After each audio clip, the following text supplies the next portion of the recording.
Bismillahirrahmanirrahim. Assalamualaikum warahmatullahi wabarakatuh. Teman-teman, bertemu kembali bersama saya Uti. Namun forum Soljanah kita kali ini kajiannya agak berbeda. Biasanya kita bertemu di Zoom meeting atau juga live IG. Tapi kali ini berhubung narasumbernya agak sibuk dan kita nggak mungkin bisa barengan dalam satu forum online yang live gitu. Jadi kita bikin konten ini, judulnya adalah sharing-sharing. Sharing tentang apa? Tentang apa? Bebas. Sesuai dengan requestan teman-teman, karena kita nih dari Soljanah, teman-teman udah nge-share kira-kira apa yang dibutuhkan untuk sama-sama belajar, untuk meningkatkan apa ya, kualitas diri barangkali ya. Khususnya buat para muslimah, para ibu, dan juga para mak-mak muda sih kebanyakan kalau di Soljanah ini, tapi umumnya buat para muslimah semua. Nah, terpilihlah beberapa judul, beberapa materi, salah satunya adalah akan kita bahas di sini, yaitu komunikasi efektif dengan pasangan. Penting gak sih? Nah, berhubung sudah hadir nih Bapak. Siap. Komunikasi dengan pasangan. Ini pasangannya ya? Just one. Iya, insya Allah ya ibu-ibu. Oke, lanjut ke hal yang lain. Jadi banyak yang bertanya nih, gimana sih caranya berkomunikasi yang baik dan efektif dengan pasangan? Penting gak sih sebenarnya komunikasi atau membangun komunikasi? Komunikasi itu kan luas ya. Ya. Bisa ngobrol, bisa mungkin merencanakan rencana ke depan tentang rumah tangga. Itu penting gak sih komunikasi dalam pernikahan? Oke. Apa? Bagian jawab ayah. Iya. Oh iya. Silahkan. Iya, komunikasi ya itu paling PR ya. Terutama di awal-awal pernikahan biasanya jadi permasalahan paling mendasar lah sebenarnya gitu. Ya kalau tadi pertanyaan pertamanya adalah penting atau tidak, maka tentu ini sangat penting ya, karena sekali lagi kehidupan gitu ya, kehidupan pada dasarnya sebenarnya kehidupan sendiri itu didasari dengan komunikasi. Jadi tidak ada manusia yang bisa hidup nampaknya tanpa komunikasi, selain dengan makan dan sebagainya gitu ya. Karena kenapa? Karena ada sistem manusia termasuk makhluk sosial. Ya, kita tahu ya Bun ya, makhluk sosial artinya ada kebutuhan primer kaitan dengan berinteraksi dengan orang. Ya. Kemudian men-setup hidupnya itu pasti harus menyertakan orang lain gitu ya. Ketika menyertakan orang lain, maka satu-satunya cara ketika mau menyertakan orang lain dan berkolaborasi untuk menyambung atau melangsungkan kehidupan itu adalah dengan komunikasi. Gitu. Nah, ketika kalau komunikasi biasanya lebih dapat privilege atau kemudahan ketika sudah kenal. Ya, misalnya komunikasi dengan keluarga, misalnya dengan ibu, dengan bapak, dengan adik dan sebagainya. Walaupun itu juga kadang ada masalah, tapi yang terjadi permasalahan itu Bun ketika berkomunikasi atau harus membangun komunikasi dengan orang baru. Orang baru itu yang konteksnya di sini adalah suami dan istri.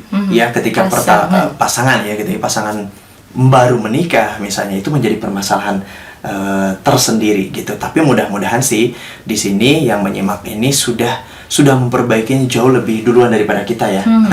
Tapi kalaupun ini masih ada yang bisa diambil insight-nya, inspirasinya, maka mudah-mudahan sharing kali ini sedikit membuka wawasan kita bersama tentang pentingnya komunikasi. Jadi tadi Bun, pas ya itu PR-nya ketika orang baru ya, orang yang baru dipersatukan dalam pernikahan, itu kemudian harus membangun komunikasi. Itu yang nampaknya jadi sebuah PR yang harus kita tanyakan adalah gimana sih caranya, kan gitu ya. Nah, maka tadi permasalahannya sudah jelas, latar belakangnya, alasannya, ini sangat penting itu kenapa, tinggal bagaimana caranya, paling begitu.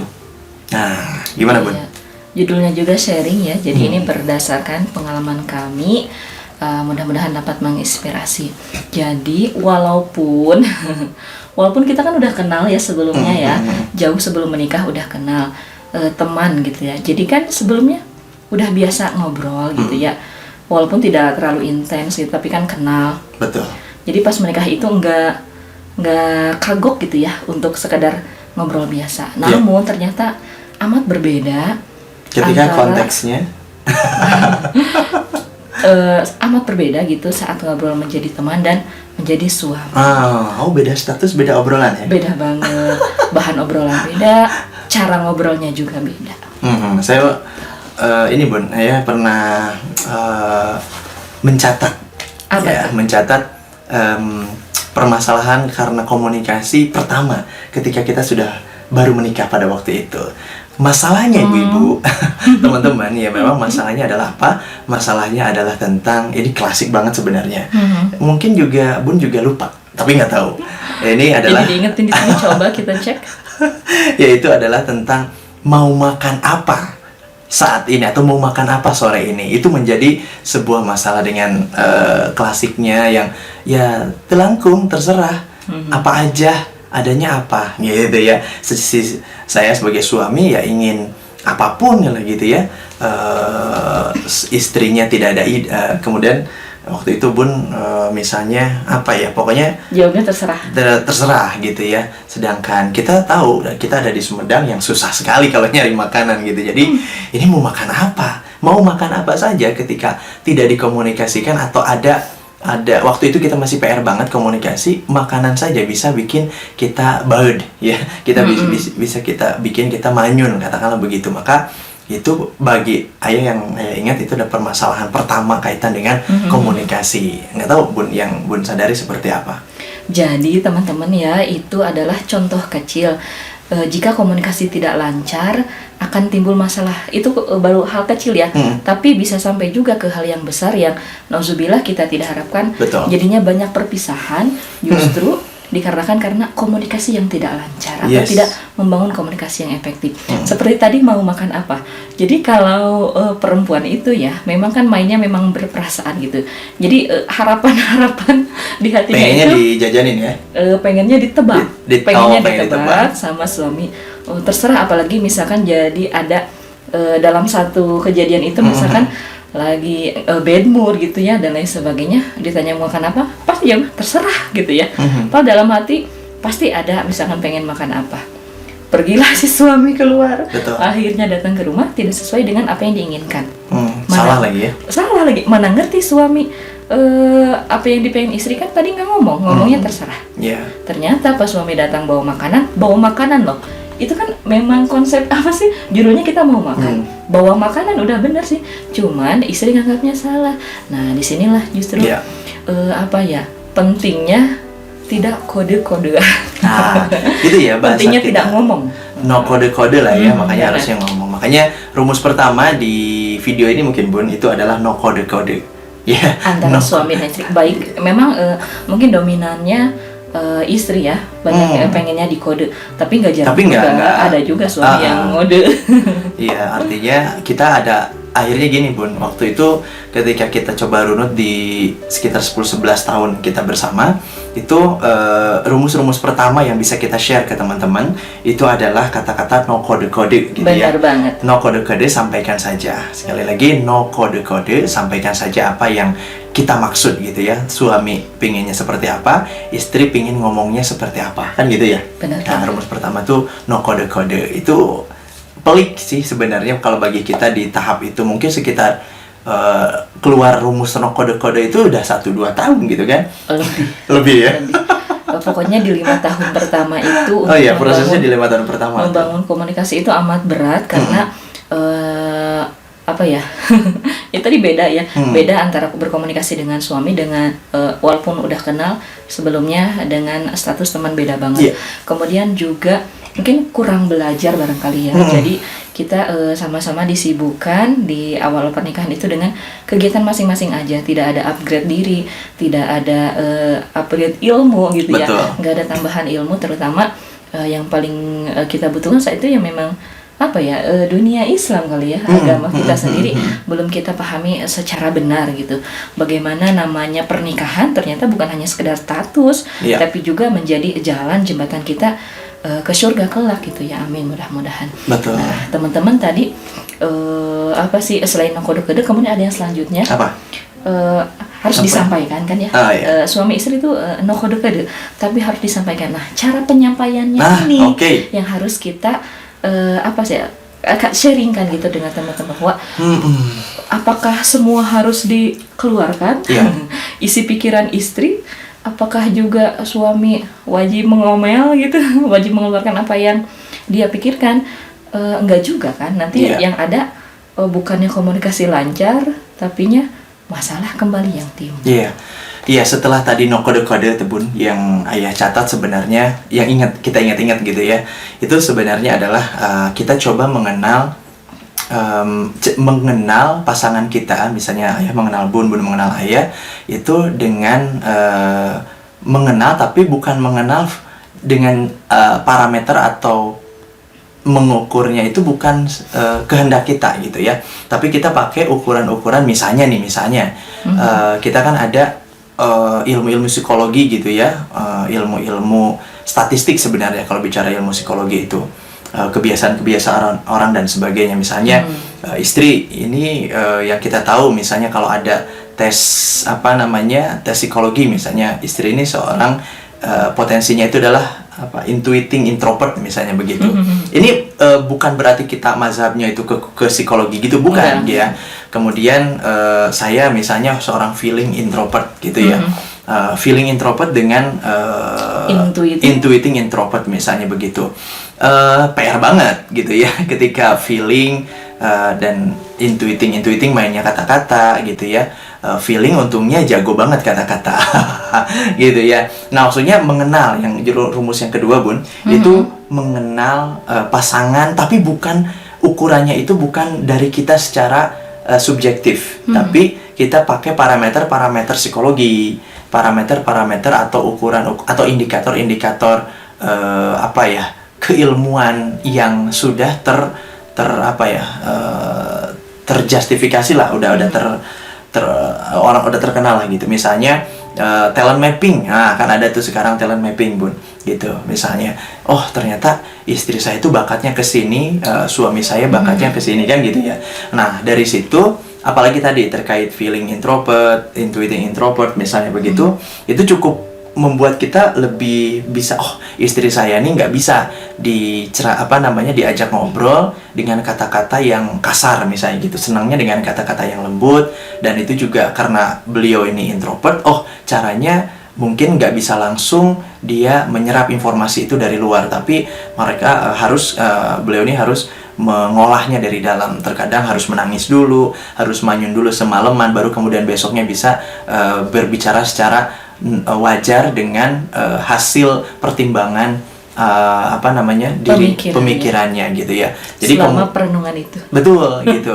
Nah, karena itulah, berarti rumus yang kedua betul Bun, itu adalah kita cara berkomunikasi dengan mengenal terlebih dahulu karakter atau watak pasangan. Iya, betul. Biar meresponnya juga benar.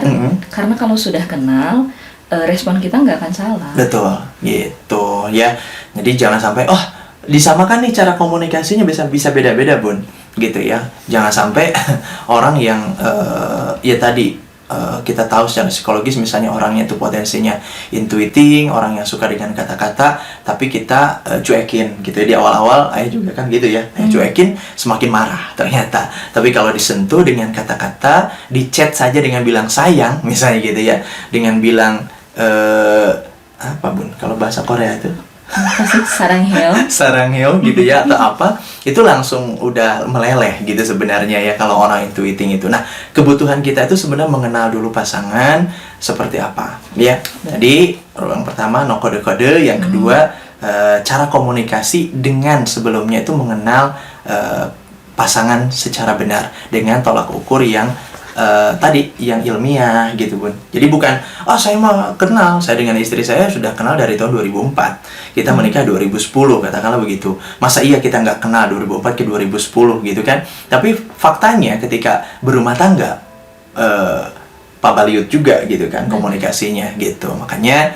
akhirnya wah, kita harus saling mengenal lagi secara profesional sebagai istri dan sebagai suami dengan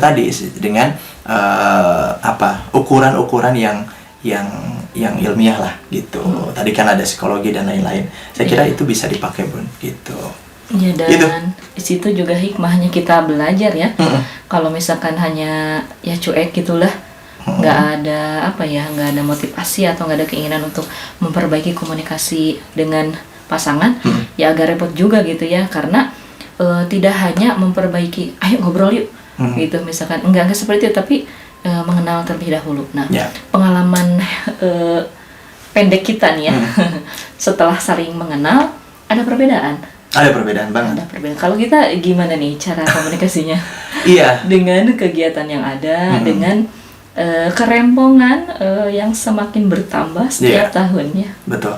Tapi kita rasakan ya, kita makin intens berkomunikasi dan bahagia, atau semakin repot, semakin lama menikah malah tambah susah gitu buat ngobrol atau berkomunikasi. Iya, alhamdulillah tahadus binikmah ya, Bun ya. Jadi ketika tadi ya di 5 tahun pertama pernikahan itu benar-benar kita upgrade diri, saling mengenal, babak belur lah gitu, berdarah-darah tuh benar-benar. Untung kita masih punya 2 keluarga yang saling terus memberikan support dan memaklumi segala macamnya kan. Gitu. Kita menikah di usia 20-21 gitu ya, yang masih sangat muda untuk zaman sekarang, karena zaman sekarang beda dengan zaman dulu yang cepat dewasa. Zaman sekarang ini ya segitu umurnya muda banget, dan kita alhamdulillah disupport dengan keluarga yang sangat banyak memaklumi kita. Itu akhirnya 5 tahun pertama itu terasa lumayan banyak PR-nya, tapi setelah kita menemukan titik di mana setelah kenal, kemudian kita biasa berkomunikasi secara baik, akhirnya kalau yang saya rasain itu memang lebih cair gitu loh ya. Nah ini kita bisa kembali ke sifat asal kita sebenarnya, maksudnya kita akan menemukan sifat pasangan kita. Bun mengenal ayah mengenal Bun secara benar lagi itu setelah kita memang berkomunikasi dengan benar.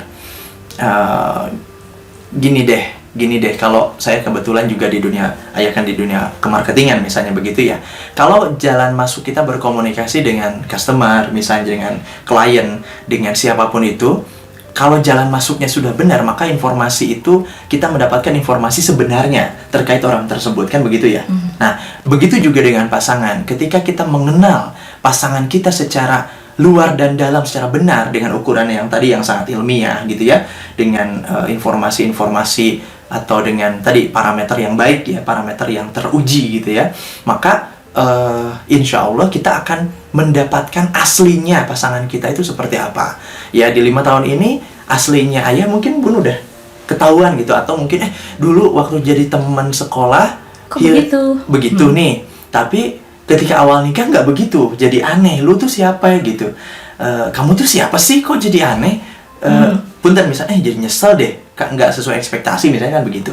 Tapi setelah kita saling komunikasi di 5 tahun selanjutnya, ayah menemukan Bun yang sebenarnya gitu kan. Bun juga pasti menemukan, oh ini Rudi yang dulu gitu kan, misalnya gitu waktu kita sekolah gitu. Kali lagi rumus yang ketiga mungkin tadi ya, poinnya adalah ketika kita sudah mengenal atau berkomunikasi dengan baik, kita akan menemukan aslinya pasangan kita seperti apa. Tentu aslinya orang itu pasti baik, maksudnya pasti unik. Yang unik itu adalah bumbu kenapa kita suka, bumbu kenapa kita cinta kepada pasangan kita gitu kan.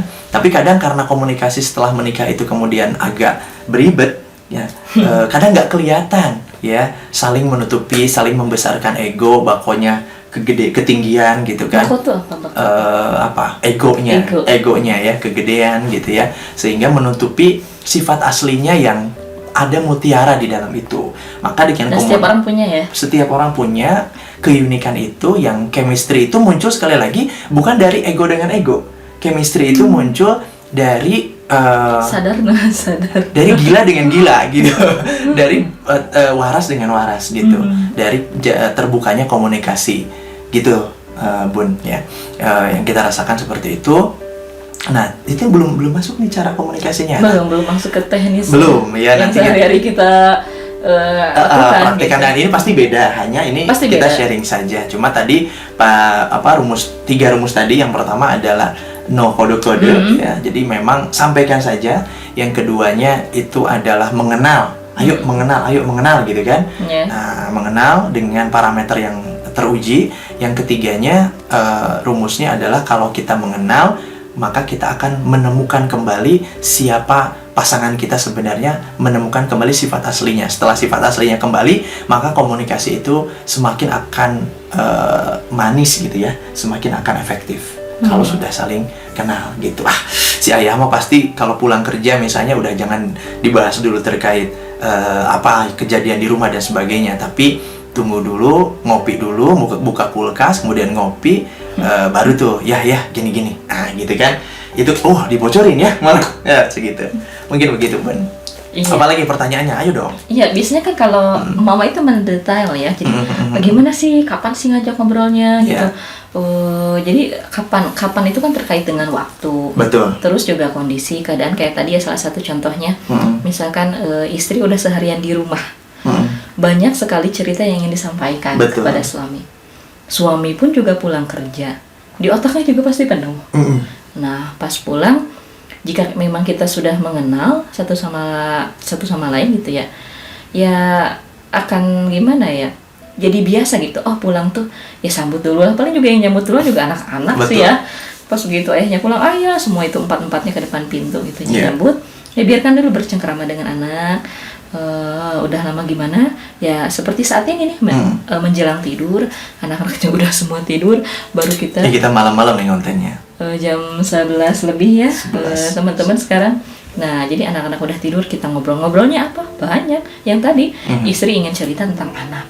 Tadi anak 1, 2, 3 misalkan ada selek, ada rebutan, ada gimana ya, ada misalkan yang paling parah misal saling dorong atau gimana. Terus kan yang di situ kan bukan hanya sekedar curhat. Betul. Tidak hanya sekedar mengeluarkan unek, itu penting. Mengeluarkan unek-unek itu penting. Ya. Ini juga tahapannya beda nih, mengeluarkan unek-unek.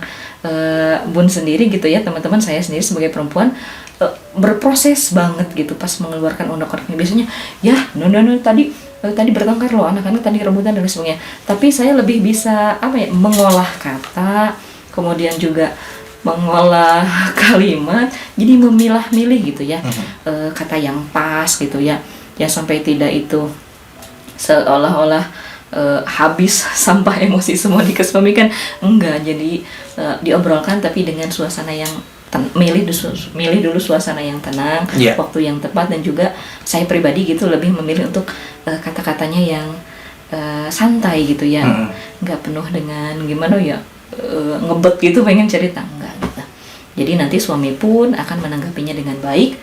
Nah, yang paling penting adalah keluar solusi-solusi. Misalkan anak tadi bermasalahnya rebutan terus, misalkan dengan adik ribut terus, ya nanti ditelusuri oleh suami gitu ya, apakah dia ada yang dirasa fisiknya sakit, biasanya sih gitu, atau misalkan ada selain dengan teman di luar kemudian dibawa ke rumah, ya gitulah, macam-macam lah gitulah ceritanya. Suami pun begitu, tapi enggak semua suami sering menceritakan kegiatannya, terutama pekerjaannya. Dan saya udah paham, jadi nggak perlu juga gitu, nggak perlu banyak nerima kegiatan di pekerjaannya, nggak perlu banyak menerima informasi.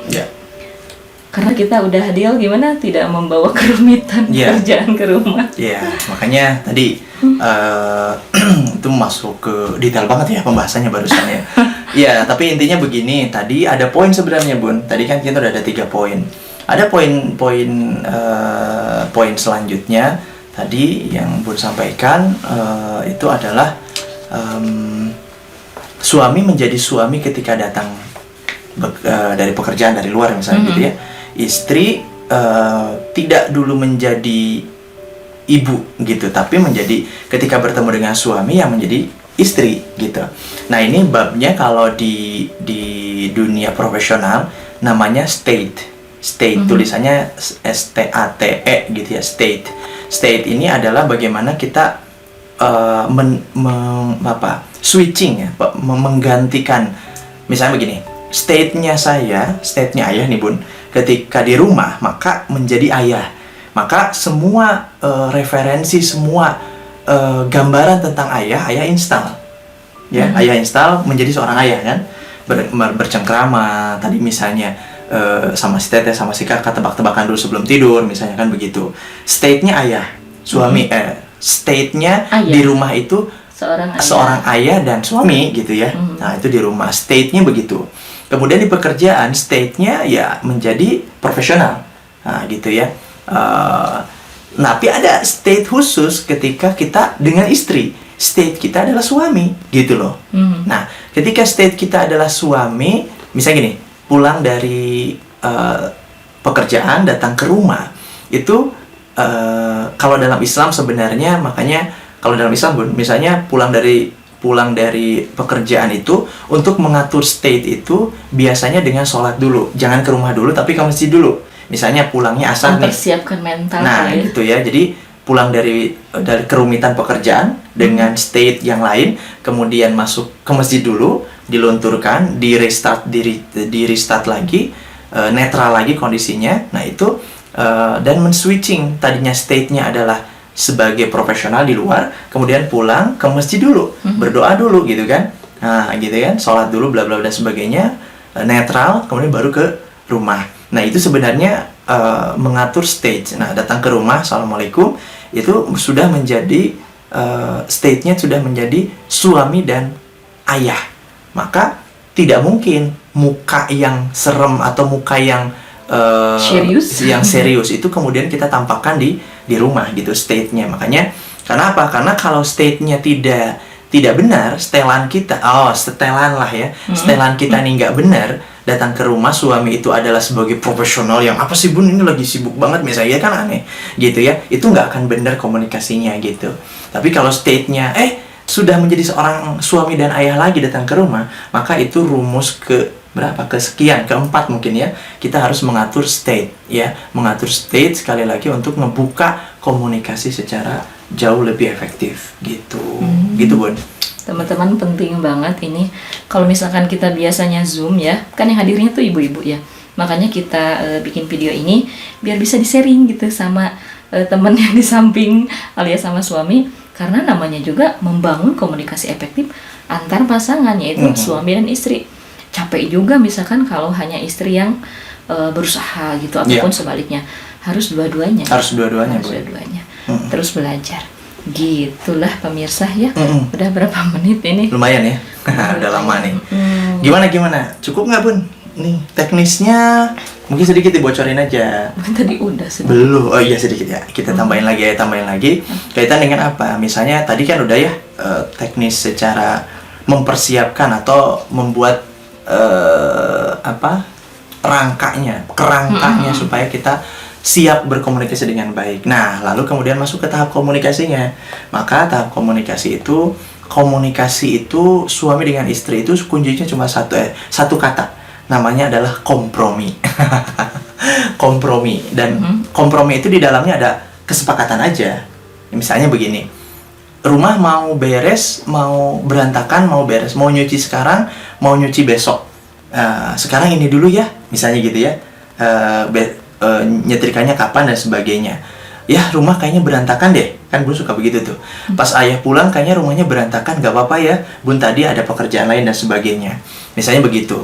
Nah itu namanya adalah kompromi gitu ya. Maka betul, kita harus kompromi. Jadi satu kata ketika ngobrol terkait komunikasi suami dan istri, satu kata adalah kompromi prinsipnya. Maka ketika sudah kompromi, berarti apa? Berarti semua hal terkait urusan di dalam rumah suami dan istri, dan dengan anak itu adalah semua bisa diobrolkan. Nah gitu ya. Ketika sudah semua diobrolkan, nah kayak saya dengan istri biasanya mengatur jadwal ya, kita ngobrol tentang ini yuk. Nah itu jadi gini, memang benar ya bun, ketika yang namanya majelis diskusi itu memang harus khusus. Nggak bisa, misalnya istri pengen ngomong, tapi suami itu tidak ngeh kalau istri itu pengen ngomong. Maka istri itu nyolek. Ya, harus mengkondisikan dulu. Minta waktu. Ada waktu nggak 5-10 menit? Ada yang mau disampaikan. Oke, tunggu 10 menit lagi, ayah mau beresin dulu. Ini sepedanya anak-anak, misalnya begitu.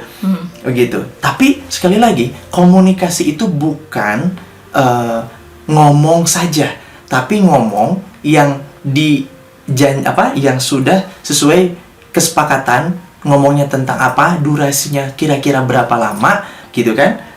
Goals-nya apa? Maka sibuk banget ya Pak. betul, maksudnya nggak gitu Bun kan. Dalam Islam itu kan kalau yang namanya diskusi dalam dakwah misalnya gitu kan, itu harus terjadwal waktunya, berapa durasi waktunya gitu, disepakati lah gitu. Semuanya harus bermujahadah, bersungguh-sungguh disepakati gitu, termasuk komunikasi sesimpel apapun di rumah tangga. Ya, ketika bun ya minta waktu sekian, ini yang tadi ada permasalahan tentang oke, sebentar ya, gitu ya. Tapi setelah itu oke, siap, let's go, gimana Bun? Jadi begini ya, gitu kan, beres. Oke, gitu kan, bisa diselesaikan di situ, atau kemudian misalnya ayah minta waktu lagi atau sebaliknya gitu. Nah, sekali lagi komunikasi itu harus ada forum yang resmi. Nggak ada forum komunikasi tidak resmi, itu nggak ada. Itu mah cakap-cakap biasa. Cakap-cakap biasa, beda. Bercengkerama aja. Bercengkerama, berbeda dengan komunikasi gitu. Tetap komunikasi itu, ya Islam mengatur itu kan Bun ya. Kita harus ada janjian, berapa lama, tentang apa, goalsnya apa, gitu. Ketika dicoba kayak gini-gini, awal-awal sampai kadang Bun menangis gitu ya, ketika bahasanya dinasehati oleh suaminya gitu ya. Karena tadi istri saya nih feeling intuiting introvert misalnya gitu ya, susah banget dinasehatin secara verbal. Karena tahu isi kata-katanya adalah menasehati, maka bordernya sangat kuat gitu ya, maka harus ditembus dulu nih gitu, dengan cara menurunkan egonya. Bentuk menurunkan egonya itu dengan menangis gitu, tapi dia mencerna ya, memahami dan sebagainya. Setelah itu baru deh waras gitu kan, awal-awal gitu. Tapi kesini-sini karena juga kita sudah saling tahu lebih dalam lagi, akhirnya ya sudah biasa cara komunikasi seperti itu. Tapi tadi ya, komunikasi itu harus harus resmi. Jadi dijanjikan waktunya, durasinya, tentang apa, goalsnya apa. Nggak bisa nggak. Kalau tiba-tiba, ayah dengerin dong, Bun mau itu mah bukan komunikasi. Itu namanya membuang sampah. Itu sifatnya emosional. Sedangkan komunikasi ini sangat rasional gitu. Itu sih Bun. Jadi ada tambahannya, yang pertama kompromi. Yang kedua adalah no baper. No baper, wah itu bahasa beliau khusus ya. Kan itu berdasarkan pengalaman. Jadi memang nggak beres ngobrolnya kalau penuh dengan emosi atau nangis duluan. Kalau nggak minta waktu dulu. Sebentar ya, kayaknya agak bad mood nih. Stop dulu. Stop dulu ngobrolnya, nanti udah agak tenang misalkan. Sambung lagi. Atau misalkan beliin dulu sesuatu. Kopi kenangan dulu. Itu jangan nyebut merek. Ya, jadi dibangun dulu moodnya, karena sayang lah gitu ya. Setiap waktu yang kita lewatkan dengan pasangan, mudah-mudahan tidak ada yang sia-sia, tidak kita lewati dengan penuh tadi ya, pundung, cemberut gitu ya. Sayang banget, karena Masya Allah, pernikahan itu ya di dalamnya pahala semua. Jadi mari kita bangun salah satunya dengan komunikasi yang benar, supaya kita menjangkau yang namanya kebahagiaan. Amin. Nah gitu. Kemudian juga ada satu hal yang Bun bisa tambahkan ya. Tadi komunikasi itu nggak selalu harus ngobrol begini. Ini mah majelis forum khusus itu harus dilakukan, tapi juga di zaman sekarang juga kita juga sering lakukan. Kita sering WA-an, atau misalkan nggak kirim surat mah sekarang situ ada juga ya. Ada juga kirim surat. Zaman baheula? Enggak, pas menikah. Oh, pernah ya? Kirim surat gitu, nulis apa terus dikasih. Lupa ya. Bisa juga sih itu dilakukan gitunya. Tapi kalau sekarang mah kan kirim WA gitu. Ya namanya surat, tapi udah di WA gitu, ditulis gitunya. Kalau misalkan kita nggak bisa ngomong gitu ya, terlalu baper ya perempuan gitu ya. Terus ditulis tuh, mau tulis surat atau mau di WA gitu ya, diketik. Tapi kadang-kadang itulah kejadiannya tuh jadi kan itu membuang dulu Emosi. sama emosi mau ditulis atau di WA. Jadi kadang disodorkan ke suami, kadang juga enggak. Iya. Jadi beres aja gitu, hanya sekedar meluapkan, beres aja. Jadi nanti kadang-kadang ngobrolnya pas kapan, dulu teh Bun sempat nulis gini tentang kejadian ini gitu. Jadi hanya sekedar kejadian lucu gitu. Jadi makanya sebagai seorang perempuan sebelum berkomunikasi harus punya filter, harus punya disaring dulu apa yang mau dikomunikasikan, dan perasaannya juga harus disaring gitu ya, biar selalu waras dan sadar ngobrolnya. Ya. Begitu. Ada tambahan nggak ya? Udah malam. Teman-teman, mohon maaf ya kalau masih banyak kurangnya, masih belum dapat insight yang bagus. Mudah-mudahan ada lah, dikit-dikit ya. Mudah-mudahan sih ya, karena ini judul juga sharing berdasarkan pengalaman pendek kami, benar-benar pengalaman pendek dalam pernikahan yang kami rasakan setelah 10-11 tahun ini. Bisa berkomunikasi dengan benar dengan suami itu rasanya plong. Nah, tadi seperti di awal disebutkan ya, bahwa komunikasi adalah cara kita ngobrol, dapat informasi dengan sesama gitu ya. Nah, bukan hanya hubungan kami sebagai suami istri yang alhamdulillah membaik, tapi juga ada juga yang terkena dampak, ada juga hikmahnya, yaitu dengan anak-anak, betul, dengan orang tua, dengan keluarga, karena kan jadi seperti pembiasaan ya. Kita bisa ngobrol, kita juga bisa senyum, bisa mengungkapkan, bisa mempolakan bahasa gitunya, karena udah biasa. Akhirnya ke pinggir-pinggir, ke anak dan ke keluarga juga alhamdulillah ada hikmahnya gitu ya. Mudah-mudahan teman-teman juga semangat belajar, semangat menggali ilmu dari mana saja, supaya bisa berkomunikasi dengan suami, dengan pasangan dengan baik, dengan cara yang benar, dan membawa kebahagiaan dalam pernikahan teman-teman. Gitu ya teman-teman, mohon maaf lahir batin. Udah malam, anak-anak juga udah tidur. Billahi fisabilillah. Assalamualaikum warahmatullahi wabarakatuh.